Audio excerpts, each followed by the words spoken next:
friends. How are you guys doing today? Welcome back. It is good to see you. Good to be here. Hope everybody's doing good, feeling good, looking good. You know what I'm saying?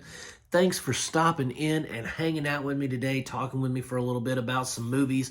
We're going to be talking about a brand new movie today. Came out last Friday, or I think Friday before last. And we're going to be talking about that. It's a little ditty from 2025. Before we get started, though, guys, hit that like and subscribe button for me so you can get notified when I drop new, cool, and interesting content. Guys, today we're going to be talking about Dog Man. This is the animated adaptation of Dave Pilkey's work. When my kids saw this movie was coming out, they were super excited, especially my youngest one. My oldest one, you know, he's a teenager, but growing up, he read Captain Underpants. He read, the Dog Man books. And my youngest one, you know, he is also really into Dog Man and Captain Underpants because of his brother. They grew up, together watching it. So when they saw that this was coming out, even my oldest one was like, dude, that was my childhood. I've got to go see that. So we had a family movie day. We convinced the immortal beloved, aka Mom, to go with us to the theater to take some time out of her busy schedule of esthetician work and come with us to the movies. And we had a family movie outing that was just fantastic, guys. Dog Man is definitely for everybody. It has some stuff for the adults because let's face it, we're all still 12-year-olds in our minds. So some of the, kind of crude fart humor, it got over, right? A lot of us adults were laughing and stuff. And there's a lot of as we get older, us adults, our bones creak and we lose control of our flatulence. So some of the things in there for the older people were very funny. They weren't crude. It wasn't crass, but it was funny because it kind of plays off of getting older and how your body just don't function like it used to. And so that was comedy gold for us older folks. And the kids really enjoyed it because my kids told me that there were many kind of the plots from the different Dog Man books. There were many of those throughout the movie where it's like, oh, well, this character was in this book or this situation was in this book.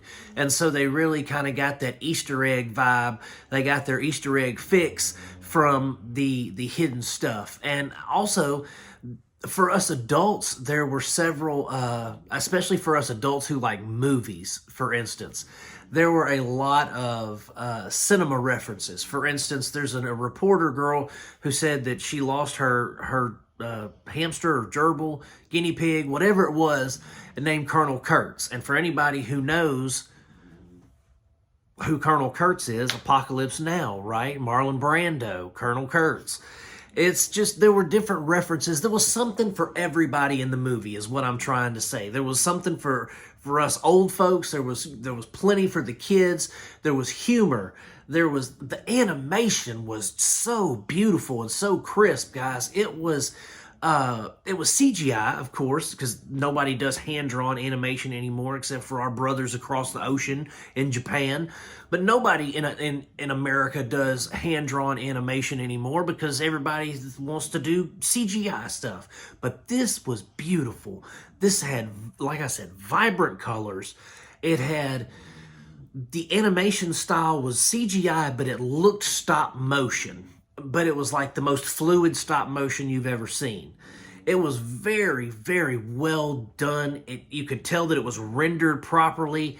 Nothing looked stupid or bland or fuzzy. Everything was very sharp. So I applaud the animators. They did a fantastic job getting this thing looking amazing.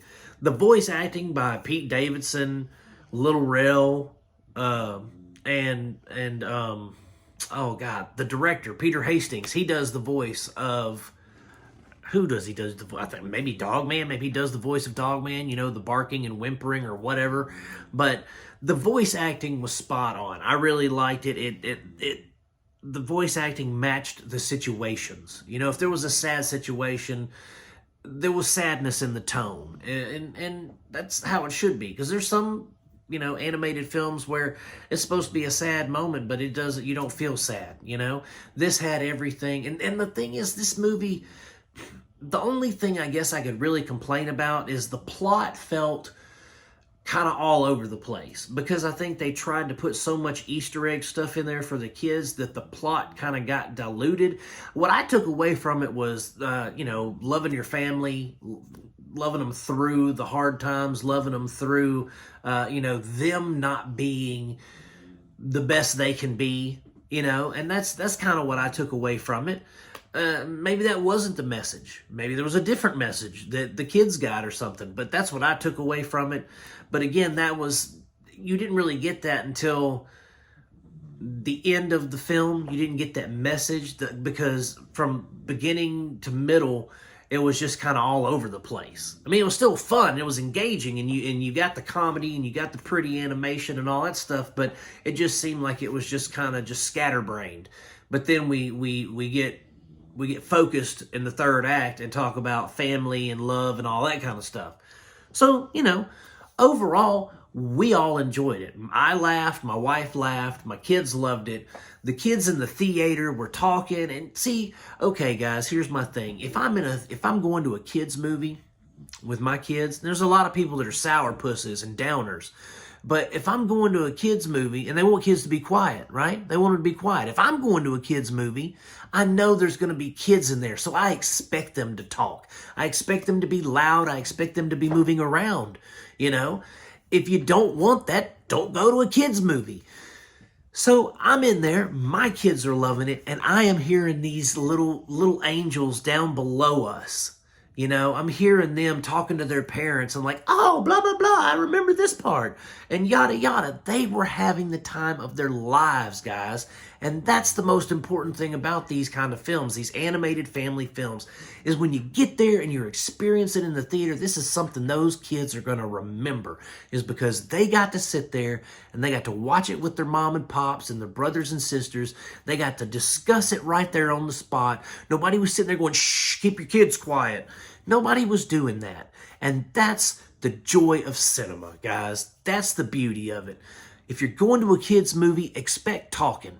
I talked to my kids through the whole movie. My oldest son was sitting next to me, and he was like, yeah, this is from the book, whatever, Dog Man, A Tale of Two Fleas or whatever. So I just loved it. It was a great experience, guys. If you have kids and they've read Dave Pilkey, they've read the Dog Man and Captain Underpants books, take them to see this. They'll love it, guys. They really will. That's all for Dog Man. Check it out, guys. Definitely do it. If you don't want to spend theater coin, check it out as soon as it comes out on a streamer, guys. But that's it. Thank you so much for watching, guys. If you haven't already, hit that like and subscribe button. And as always, I am going to keep making them as long as you keep watching them, my friends. Peace out. God bless you, and I will see you soon.